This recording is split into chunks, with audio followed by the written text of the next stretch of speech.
Raste të rënda të dëgjojmë pothuajse çdo ditë. Vrasje, krime, të cilat me apo pa dëshirën tonë bëhen pjesë e përditshmërisë. Luftë kundër këtyre dukurive negative kanë shpallur dhe shumë fytyra publike. E kampanja fundit është mos i vrisni vajzat. Por cila në të vërtetë është efekti kur një fytyrë publike apelon kundër këtij fenomeni? Për më shumë detaje ndjekim materialin e dytë për këtë mbrëmje.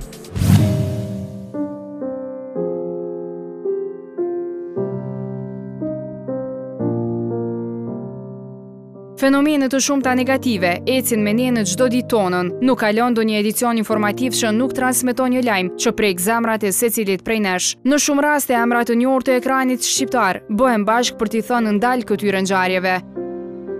Edhe mungesa e ujit zuri hapësirën e saj tek personazhet tona publike, nga artist e deri tek presidentja Jahjaga. Por më të dhimbshme janë rastet kur jeta e një njeriu rrezikohet.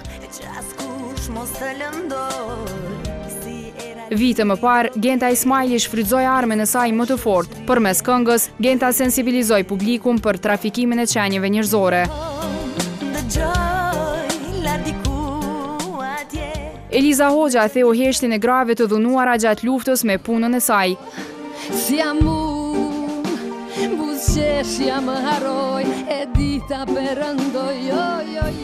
Se vetëm zemra flet sakt, është mesazhi kundër dhunës nga Rona Nishliu.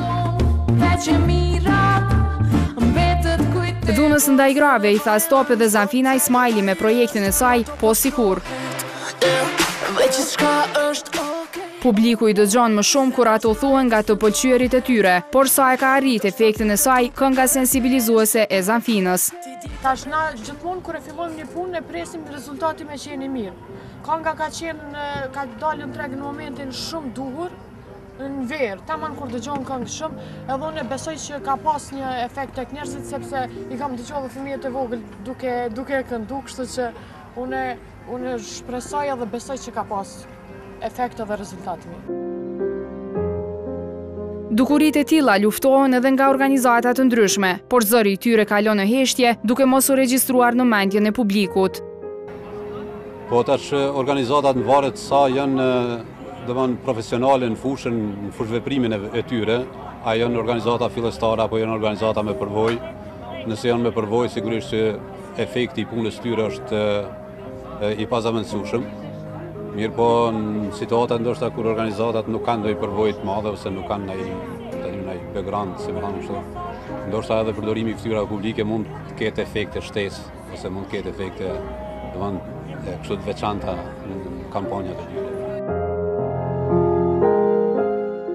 Në syrin e një gazetari, jo gjithmonë kjo bëhet për të treguar solidaritet ndaj viktimave, por që në vetë bart edhe një prapasken.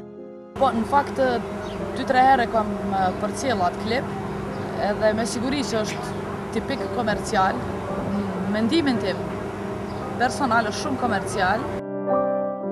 Duhet shumë punë e ulumtime për një organizat apo grup të saktuar që ta luftojë një dukuri negative, që t'i thonë ndal një problemi social. Por në rastin e artistëve, sa gjejnë kohë për të analizuar një situatë të tillë? A mund ta quajmë një personazh publik ambasador të një kauze?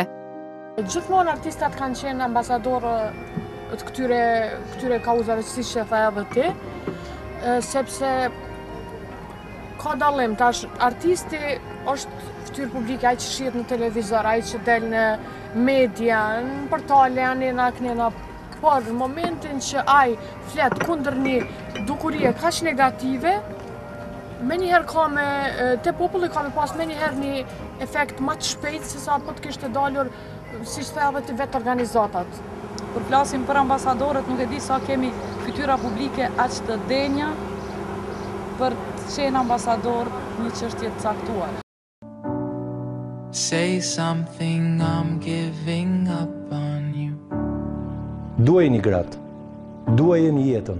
Ana tjetër e medaljes është indikator mjaft efektiv, pasi që mesazhi i saj arrin të dëgjohet nga secili qytetar. E këtë efekt ka pasur edhe kampanja e fundit Mos i vrisni vajzat. Mos i vrisni vajzat. Respekto ato që Zoti krijoi për ty, femrën. Mos vrisni jetën. Kjo fushat sensibilizuese u pret jashtëzakonisht mirë nga publiku, e cila erdhi si pasojë e ngjarjeve të fundit që ndodhen në shtetin shqiptar. Burri vritet me burr, jo me grua. Shqipnia është ma e madhe. Edhe në Shqipni ka ma shumë popullat. Shqipni ndodhin ma shumë këto gjane se të na. Po, ajo që ka vrehet tek ta si popull është se ata vedisohen më shpejt se na. Edhe në këtë rast ata i kanë marrë artistat, edhe i kanë ftu, ata janë përgjigj pozitivisht, me njëherë për me dërgu një mesazh tek populli, kështu që besoj që iniciativa e tyre ka me pas një efekt shumë të mirë, sidomos pasi është bërë kaq e madhe nëpër popull dhe u ndëgju dhe u shiku. Jeta është e çmuar, mbrojeni vajzat. Vrasja nuk shëron. Mos i vrisni vajzat, është pankarta që pritet të dëgjohet në secilin vesh, e sidomos në vendet rurale, ku numri i këtyre vrasjeve është më i madh. Këtë drejt të sjellësh. Ndërsa e gjithë kjo histori, sërish nuk i mbush syrin gazetarës Zana Mezini.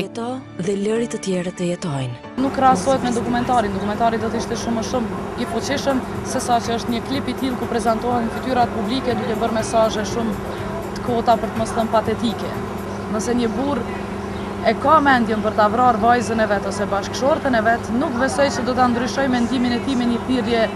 Po e marrë shembull të Aurela Gaçës në klip mos e vrit krijesën që ta ka fal jetën. Sepse nuk mjafton aq, nuk është e mjaftueshme. Pavarësisht se bëhet për marketing apo është një luftë e pastër e yjeve tanë, e rëndësishme është që të paktën edhe një ngjarje e vetme e rëndë të shuhet.